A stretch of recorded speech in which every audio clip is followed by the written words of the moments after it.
এইবার আল্লাহ পাক বলেন শোনো, ওয়াল্লাযীনা ইয়াস্তাহিব্বুনাল হায়াতাদ দুনিয়া আলাল আখিরাতি ওয়া ইয়াসুদ্দুনা আন সাবিলিল্লাহ ওয়া ইয়াবগুনাহা ইওয়াজান উলাইকা ফি দালালিম বাঈদ।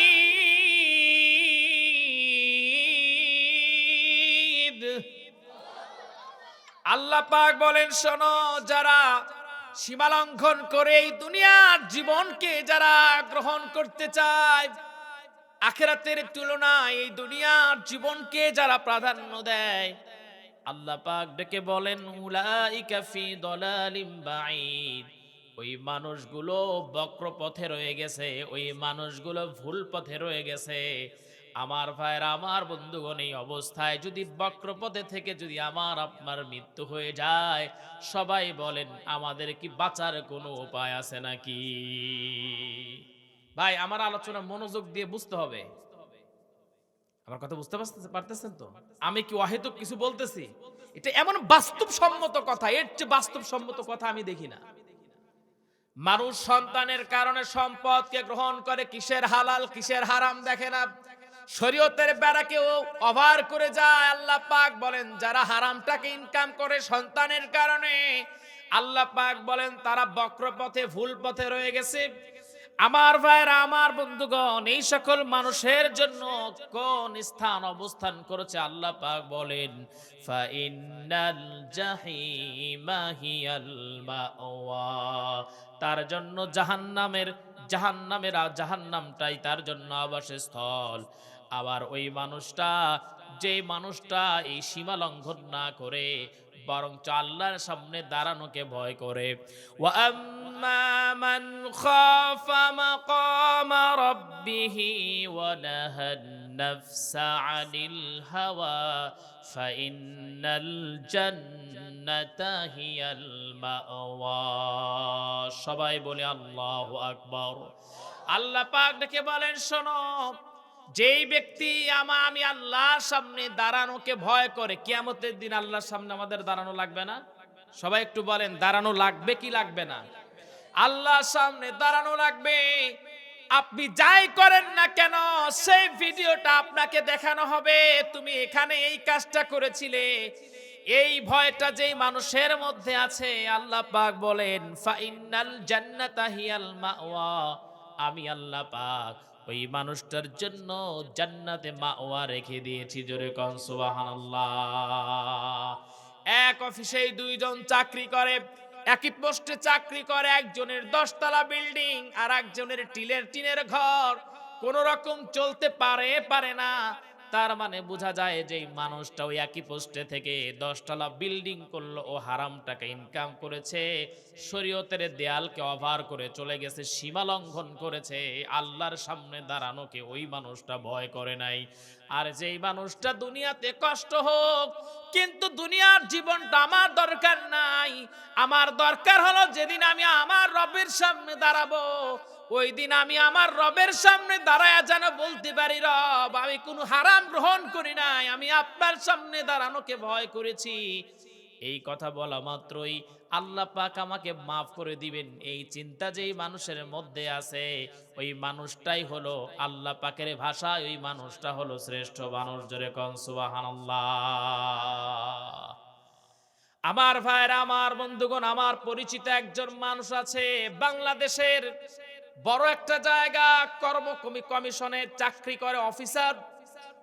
ওনার একজন পিয়নের ঢাকাতে 3টা বাড়ি, ওনার পিয়ন তার ঢাকায় 3টা বাড়ি, আর ওনার দিনই যায় না। মাসে ওনার প্রায় 30 থেকে 35,000 টাকা বেতন। তারপরেও বলে আমার জন্য টানাটানি হয়ে যায়, কিন্তু আমার পিয়ন যিনি, ওই পিয়নের বেতন আমার চেয়ে কম, কিন্তু ওর ঢাকার মধ্যে 3টা বাড়ি 2টা বাড়ি আছে। আমাদের অফিসে ঢুকা মানে কমিশনে ঢুকে যে কেউ একজনের ডিটেইলস তথ্য নিতে পারবে না। এই জন্য বিয়ে করছে কি বলে জানে, ওই পিয়ন বিয়ে করছে আমি অফিসার, এইটা বলে বিয়ে করছে বড় লোকের মেয়েরে। কথা বুঝতে পারতেছেন? আচ্ছা, এই মানুষটার মধ্যে আল্লাহর ভয় আছে? আসলে ওর চাই তো দুনিয়া। আমার ভাইরা, আমার বন্ধুগণ, কার জন্য এই দুনিয়া গ্রহণ করেছেন? এই দুনিয়া যার জন্য গ্রহণ করেছেন, এই দুনিয়া তার জন্য গ্রহণ করে লাভ নাই। যেদিন মারা যাবেন ওই সন্তান আপনার আপন হবে না। আল্লাহ পাক বলেন, আল্লাযী খালাকাল মাউতা ওয়াল হায়াতা লিয়াবলুয়াকুম আইয়ুকুম আহসানু আমালা ওয়া হুয়াল আজিজুল গফুর। আল্লাহ পাক বলেন, তোমাকে আমি মৃত্যু দিয়েছি, জীবন দিয়েছি, একটা লম্বা সময় তোমাকে আমি দিলাম। এই লম্বা সময় যেমন তোমাকে আমি আল্লাহ পাক দান করলাম, তার উদ্দেশ্য হলো বান্দা আইয়ুকুম আহসানু আমালা, কে উত্তম কাজ করে আমার সামনে আসবে। জোরে কোন সুবহানাল্লাহ। আল্লাহ পাক আমাদের এই যে মৃত্যু, মানে মৃত্যুর কথা আল্লাহ পাক বলেছেন, যে লম্বা সময়টা দিয়েছেন জন্ম থেকে মৃত্যু। একটা কথা চিন্তা করেন, আল্লাহ পাক কেন দিলেন? আল্লাহ পাক চান কে কোন বান্দা উত্তম কাজ বেশি করে আমার সামনে সে দাঁড়াবে। সুবহানাল্লাহ বলবেন না? আমার ভাইরা, আমার বন্ধুগণ,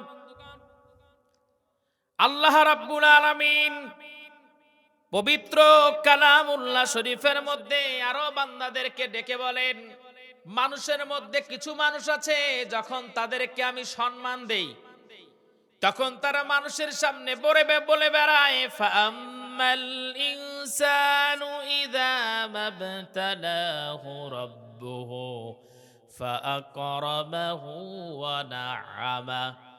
যখন তাকে আমি সম্পদ দেই তখন সেই মানুষটা ডেকে বলে, ফায়াকুলু রাব্বি আকরামান, আল্লাহ আমারে সম্মানিত করছে। যখন মানুষকে আল্লাহ সম্পদ দেয় তখন মানুষের সামনে গর্ব করে বলে, আল্লাহ আমার সম্মানিত করছে। কথা বুঝতে পারতেছেন? তখন সে বলে, আল্লাহ আমারে সম্মানিত করেছেন। পরের স্টেপে আল্লাহ পাক বলেন, শোনো, ওয়া আম্মা ইযা মাবতালাহু ফাকাদারা আলাইহি রিজকা ফায়াকুলু রাব্বি আহানান। আল্লাহ পাক বলেন, ওই মানুষকে যখন আমি সম্পদের কমতি দিয়ে, যখন রিজিকের কমতি দিয়ে পরীক্ষা করি তখন সে বলে, আল্লাহ আমার উপর অত্যাচার করছে। তার মানে মানুষের একই মুখে দুই কথা। সম্পদ দিলে বলে আল্লাহ আমারে সম্মানিত করেছে, আবার যখন তাকে পরীক্ষা করি, সম্পদ দিয়ে আল্লাহ পরীক্ষা করে না?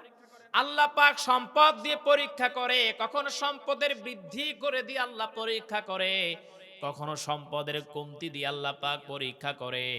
আল্লাহ পাক বলেন, যখন সম্পদ দেই তখন সেই মানুষ খুশি হয়ে বলে, আল্লাহ আমাকে সম্মানিত করেছেন। কিন্তু এই কথা বলে না যে আল্লাহ পাক আমাকে পরীক্ষা করেছেন সম্পদ দিয়া। আবার যখন আল্লাহ পাক সম্পদ যখন কমায়া দেয়, ওই মানুষটা তখন ডেকে বলে, আল্লাহ পাক আমার সঙ্গে অন্যায় করেছেন। নাউজুবিল্লাহ। আমার ভাইরা, আমার বন্ধুগণ, সম্পদ কমে যাওয়া, রিজিকের মধ্যে কমতি হওয়ার কারণগুলোর মধ্যে যেটা আল্লাহ পাক বলেন, কাল্লা বাল্লা তুকরিমুনাল ইয়াতীম।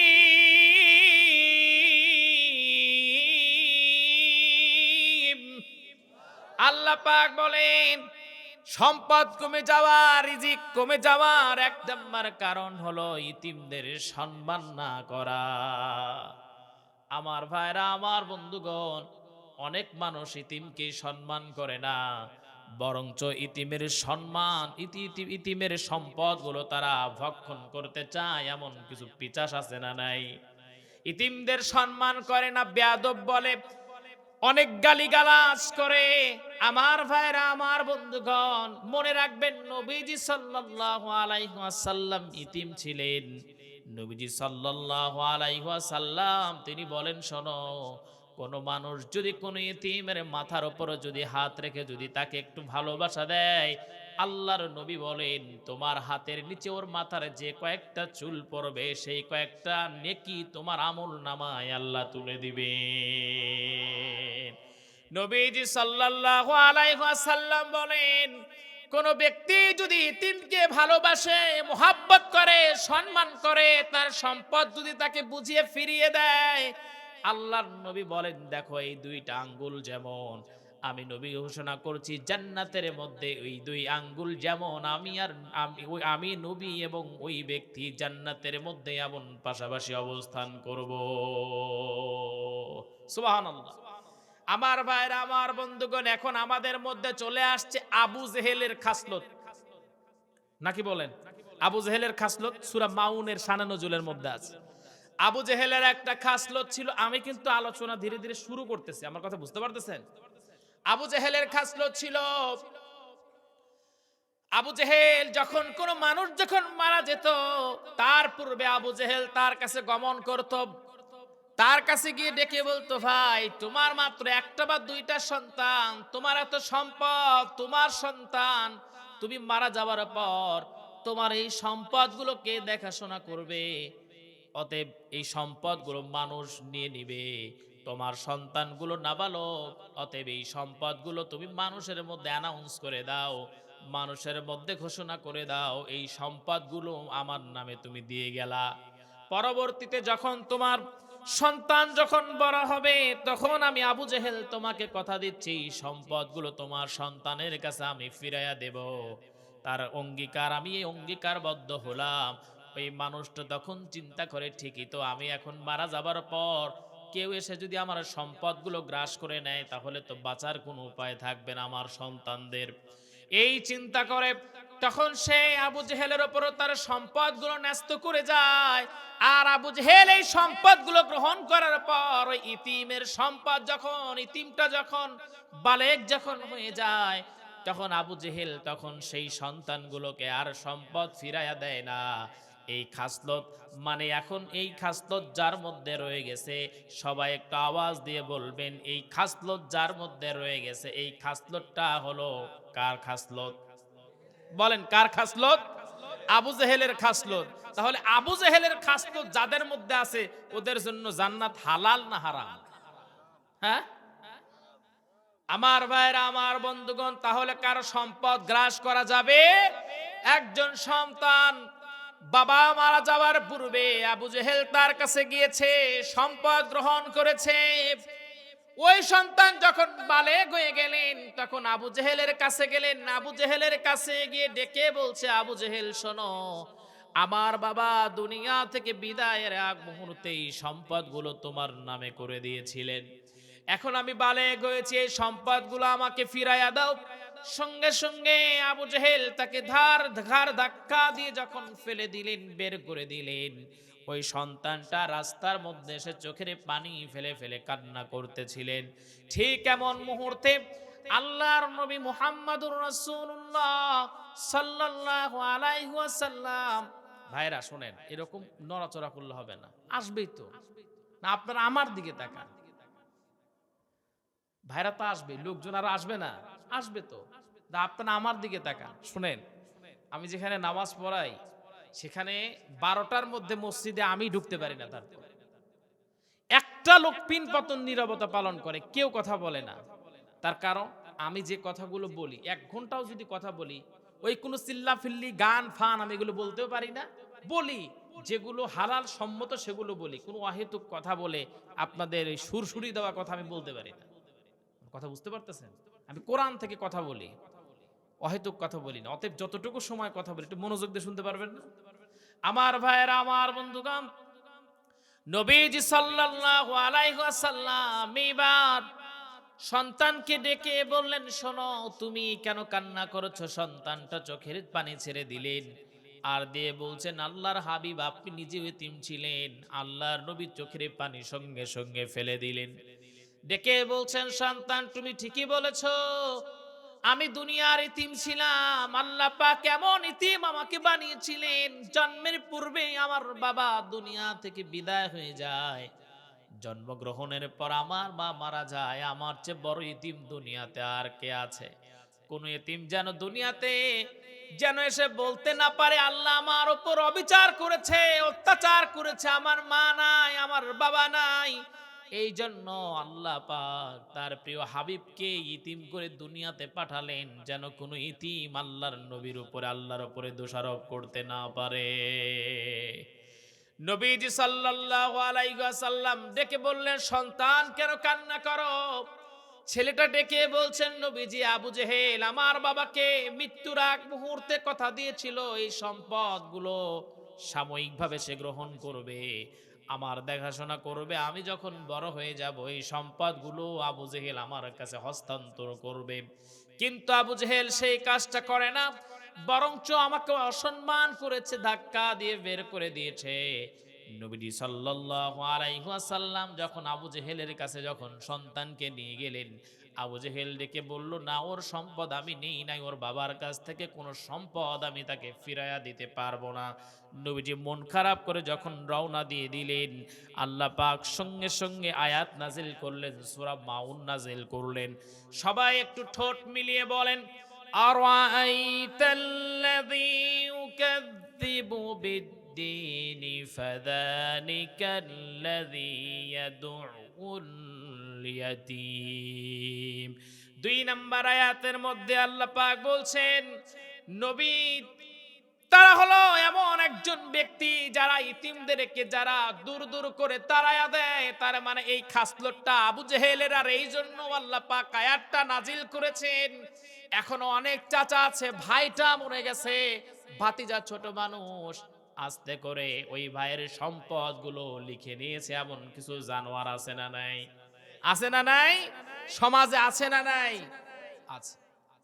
আমার ভাইরা, আমার বন্ধুগণ, আবার অনেক মানুষ আছে ওয়ারিসের সম্পদ ওয়ারিসকে ফেরত দেয় না, বরঞ্চ বোনের সম্পদটা আস্তে করে নিয়ে নেয় আর বলে, তুই সম্পর্ক চাস না সম্পদ চাস। এমন লোক আছে না? ওই মানুষ যেন লিখে রাখে, কোন বোনের সম্পদ যদি সে যদি তার বোনের কাছে ফিরায়া না দিয়ে যদি গ্রহণ করে নেয়, আল্লাহর কসম 100 বার হজ করলেও হজ কবুল হবে না। কথা বোঝা যায়?